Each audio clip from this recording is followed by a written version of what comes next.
Good morning students. Last time हमने chapter 7 में topic read किया था deforestation and it's causes.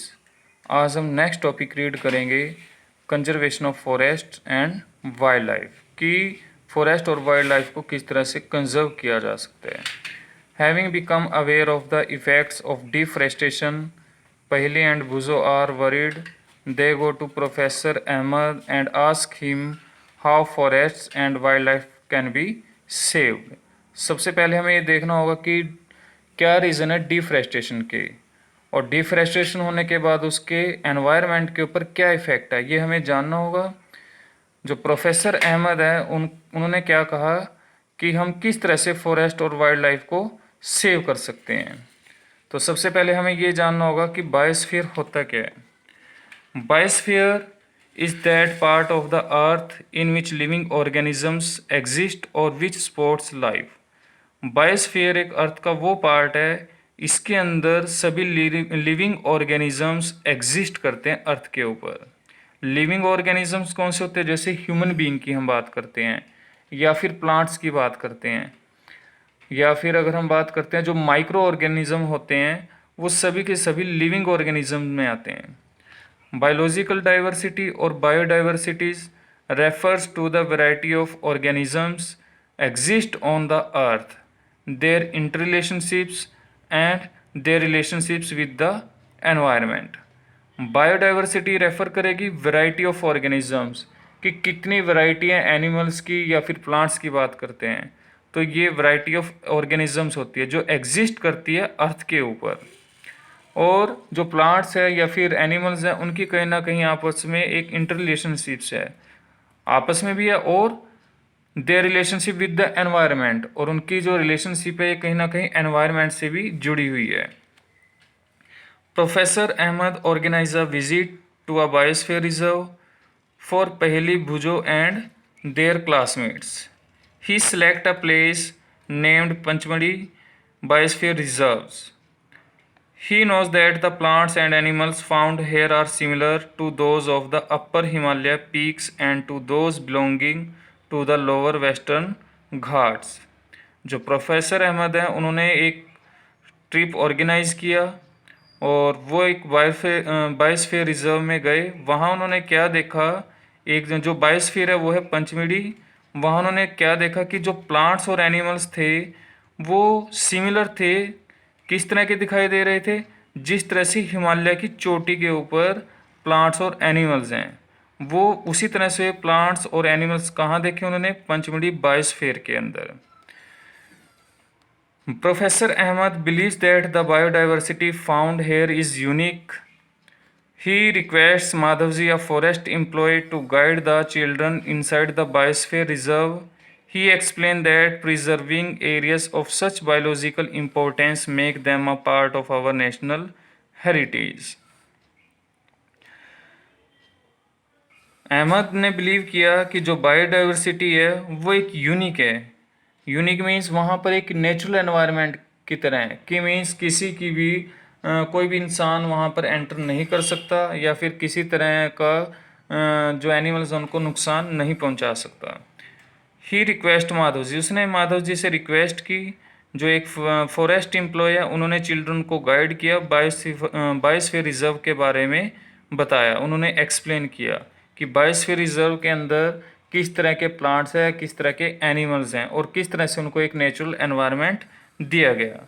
Means ये सारी की सारी एक इम्पोर्टेंस बताई गई, किसको? बच्चों को, माधव जी के द्वारा। Madhav ji explained to the children that apart from our personal efforts and efforts of the society, government agencies also take care of the forests and animals. The government lays down rules, methods and policies to protect and conserve them. इसके बाद Madhav ji explain करते हैं कि इसमें हमारे personal efforts भी हैं, biosphere reserve की बात करते हैं, सोसाइटी के एफर्ट्स हैं, और गवर्नमेंट एजेंसीज़ हैं, वो भी केयर करती हैं फॉरेस्ट की और एनिमल्स की। जितने भी उसके अंदर प्लांट्स, ट्रीज़ हैं या फिर एनिमल्स रहते हैं, उन सभी की केयर किस तरह से की जा सकती है। तो इसमें गवर्नमेंट एजेंसी का भी साथ है। तो तो इसके लिए कुछ एरिया बनाए गए हैं, जैसे वाइल्ड लाइफ सेंचुरीज हैं, नेशनल पार्क है, बायोस्फीयर रिजर्व है। ये एक ऐसे एरिया हैं जिसके अंदर प्लांट्स और एनिमल्स को बचाया जा सकता है, कंजर्व किया जा सकता है। ये प्रेजेंट टाइम में ऐसे एरिया है जहाँ पर एनिमल्स को उनका नेचुरल एनवायरनमेंट दिया गया है। To protect our flora and fauna and their habitats, protected area called sanctuaries. ये एक ऐसा एरिया जो फ्लोरा फोना या उनका जो हैबिटेट्स है उसको प्रोटेक्ट करके रखता है। जैसे सेंचुरीज हैं वो प्रोटेक्टेड एरिया, या फिर नेशनल पार्क है, या फिर अगर हम बात करते हैं बायोस्फीयर रिजर्व्स, ये ऐसे एरिया हैं इसमें किसी भी तरह की, अगर हम बात करते हैं, हंटिंग नहीं हो सकती, पोचिंग नहीं हो सकती, मीन्स किसी भी तरह से हम वहाँ पर एनिमल्स का शिकार नहीं कर सकते, मार नहीं सकते, या फिर जो प्लांट्स हैं उनको हम काट नहीं सकते। तो इसमें सेंचुरी आता है। सबसे पहले हम बात करते हैं area where animals are protected from any disturbance to them and their habitats. जो सेंचुरी हैं ये वो एरिया जिसमें एनिमल्स को प्रोटेक्ट किया जाता है किसी भी डिस्टरबेंस से, मीन्स हमारी तरफ से, ह्यूमन बीइंग्स की तरफ से कोई भी डिस्टरबेंस नहीं होगी, उस एरिया को हम बोलते हैं सेंचुरी। इसके बाद है national park, area reserved for wildlife where they can freely use the habitats and natural resources. National park वो एरिया है जिसके अंदर एनिमल्स फ्रीली घूमते हैं, उनके ऊपर कोई रोक टोक नहीं है, मीन्स वो किसी भी दूसरे एनिमल का शिकार कर सकते हैं, या फिर अगर हम बात करते हैं कि उनके पास नेचुरल रिसोर्स होंगे कि वो अपना फूड खुद बनाएंगे। तो इस तरह का जो एरिया होता है जिसके अंदर एनिमल्स फ्रीली घूमते हैं उसको कहेंगे हम national park.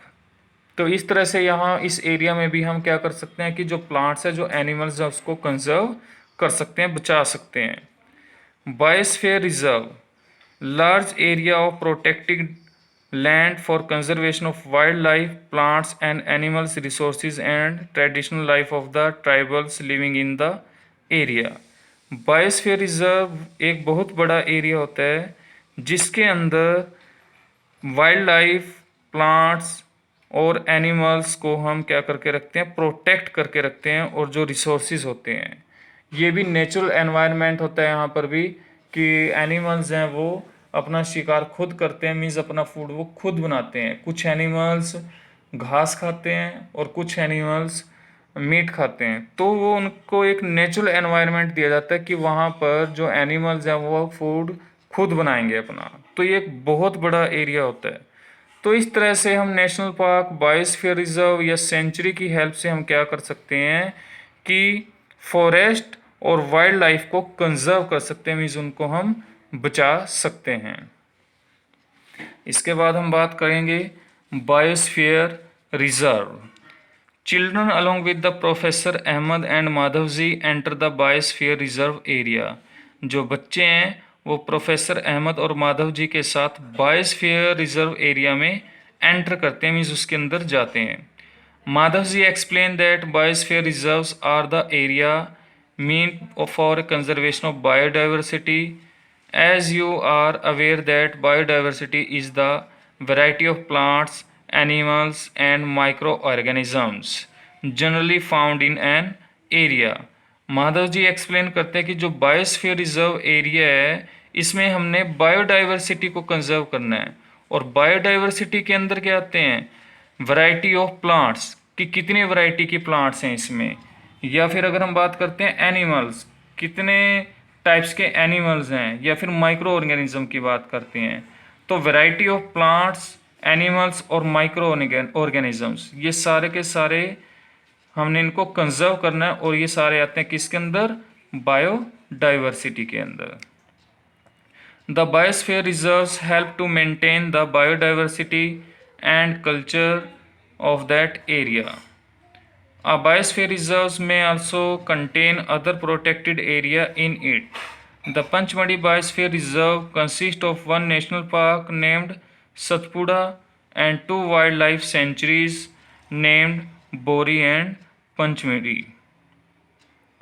Means biosphere reserve एक ऐसा एरिया है जिसमें हम कंजर्व करते हैं बायोडाइवर्सिटी को, और ये एक बहुत बड़ा एरिया होता है। तो अगर हम बात करते हैं पंचमढ़ी बायोस्फीयर रिजर्व एक ऐसा एरिया है जिसके अंदर एक नेशनल पार्क आता है पंचमढ़ी बायोस्फीयर रिजर्व के अंदर, जिसका नाम है सतपुरा।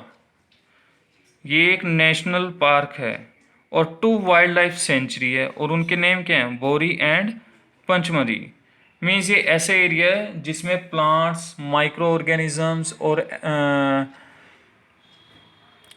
प्लांट्स हो गए, एनिमल्स हो गए, और जो माइक्रो ऑर्गेनिजम्स हैं उन सब को क्या किया जाता है, कंजर्व किया जाता है, मीन्स बचाया जाता है, कि मीन्स उनको नेचुरल एनवायरनमेंट दिया जाएगा। और जब किसी भी तरह की यहाँ पर डिस्टरबेंस नहीं होगी तो इन सभी को एक नेचुरल एनवायरनमेंट मिलेगा, और नेचुरल एनवायरनमेंट होने से क्या होगा कि पूरे का पूरा सिस्टम बैलेंस रहेगा, कि वो कहीं भी अनबैलेंस्ड नहीं होगा। मीन्स ना तो एनिमल्स बहुत ज़्यादा होंगे, ना ही वो बहुत कम होंगे। ऐसे ही अगर हम ट्रीज़ की बात करते हैं, प्लांट्स की बात करते हैं, वो भी बहुत ज़्यादा नहीं होंगे या बिल्कुल कम नहीं होंगे। मीन्स पूरे का पूरा सिस्टम क्या होगा, एक बैलेंस होगा। तो ये है हमारे पास biosphere reserve.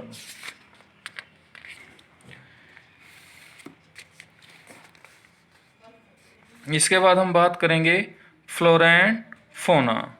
As the children walk around the biosphere reserve, they appreciate the green wealth of the forest. They are very happy to see tall teak trees and animals inside the forest. जब children biosphere reserve में घूमते हैं तो वो बहुत खुश होते हैं। क्यों खुश होते हैं? क्योंकि वहाँ पर बहुत बड़े बड़े वो ट्री देखते हैं, एनिमल्स देखते हैं फॉरेस्ट के अंदर, और वो उनको अच्छा लगता है, जिसके कारण उनको बहुत खुशी मिलती है। Suddenly Paheli finds a rabbits and wants to catch it.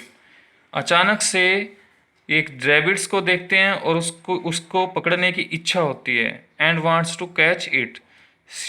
She starts running after it. Professor Ahmed stops हर।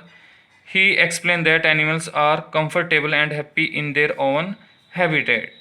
अगर हम एनिमल्स की बात करते हैं तो प्रोफेसर अहमद बताते हैं कि जो ये एनिमल्स है ये यहाँ पर कंफर्टेबल है।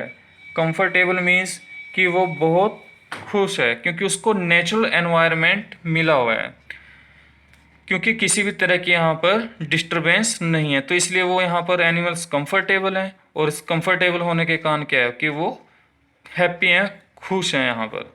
We should not disturb them. Madhavji explain that some animals and plants typically belong to a particular area. The plants and animals found in a particular area are termed flora and fauna of that area. Madhav ji explain करते हैं कुछ animals और plants के बारे में एक particular area के अंदर, कि किस तरह के इस पर्टिकुलर एरिया में प्लांट्स हैं और किस तरह के यहाँ पर एनिमल्स हैं। तो जो ये प्लांट्स हैं और ये एनिमल्स हैं जो एक पर्टिकुलर एरिया के अंदर मिलते हैं, उनको कहा गया है फ्लोरा एंड फोना ऑफ दैट एरिया। उस एरिया के उनको फ्लोरा और फोना कहा गया है, क्योंकि वहाँ पर जितने भी एनिमल्स और प्लांट्स हैं वो कंजर्व हैं, वो सेफ हैं। मीन्स उनको किसी भी तरह की यहाँ पर हानि नहीं है। तो आज के लिए इतना ही काम। नेक्स्ट टाइम हम रीड करेंगे topic endemic species. Thank you.